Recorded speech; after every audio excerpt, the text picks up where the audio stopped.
জীবননগর সীমান্তে ৬৬ লাখ টাকার স্বর্ণসহ পাচারকারীকে আটক করেছে ৫৮ BGB. Hasan Ali, staff reporter.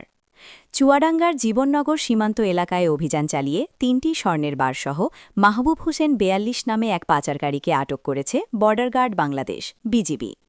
বৃহস্পতিবার ১৫ই জানুয়ারি বেলা ১৫:১২টার দিকে গোয়ালপাড়া নামক স্থান থেকে তাকে আটক করা হয়।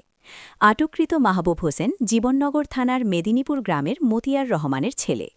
বিজিবি সূত্র জানায়, মহেশপুর ব্যাটালিয়নের ৫৮ বিজিবির অধীনস্থ বেনিপুর বিওপির একটি বিশেষ টহল দল গোপন সংবাদের ভিত্তিতে গোয়ালপাড়া জীবননগর মহাসড়কে অবস্থান নেয়। বেলা ১১:৫০ দিকে সন্দেহজনক এক মোটরসাইকেল আরোহীকে থামিয়ে তল্লাশি করা হয়। এ সময় তার কাছ থেকে ৩৪৯.৪৯ গ্রাম ওজনের ৩টি স্বর্ণের বার উদ্ধার করা হয়। পাচারের কাজে ব্যবহৃত মোটরসাইকেল ও একটি মোবাইল ফোনও জব্দ করা হয়েছে। মহেশপুর ব্যাটালিয়নের ৫৮ বিজিবির সহকারী পরিচালক মুন্সি ইমদাদুর রহমান এক সংবাদ বিজ্ঞপ্তিতে জানান, উদ্ধারকৃত স্বর্ণের বাজার মূল্য প্রায় ৬৬,৯৩,০০০ টাকা। এছাড়া মোটরসাইকেল ও মোবাইলসহ মোট সিজার মূল্য ধরা হয়েছে ৬৭,৪৪,১২৫ টাকা। তিনি আরও জানান, আটককৃত ব্যক্তিকে স্বর্ণের বারসহ ভারতে পাচারের উদ্দেশ্যে বহনের দায়ে জীবননগর থানায় সোপোর্ট করার প্রক্রিয়া চলছে। এছাড়া জব্দকৃত স্বর্ণ চুয়াডাঙ্গা জেলা সরকারি ট্রেজারিতে জমা দেওয়া হয়েছে।